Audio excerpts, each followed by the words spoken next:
So we're here in Clovis, California, and we just finished installing an Avanti cartridge here. It is the model number 974292. Anyway, so we took this apart and we got this little collar off, the retaining net, pulled the cartridge out, and we noticed inside the valve body, which is the rough in body here, inside there was some marks on the bottom, like a tool had been inserted to try and remove a previous cartridge. Don't know if something had snapped off in there and they tried to get in there with a screwdriver or what, but I showed it to the homeowner, and so there's quite a bit of etching into the valve. So we were concerned that it was going to cause a problem with the new gaskets or with the functioning of the new cartridge. So cartridge has been replaced. We've tested it out. Everything looks good.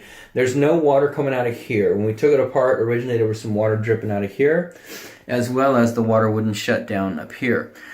So right now, I mean, this is a pretty big rain shower head, so lots of ports, until the water actually empties out of that arm entirely, and then out of this shower head, you'll get dripping. But if you were to come back 5 minutes later and you still have water dripping out of here, then the cartridge is not functioning as it should.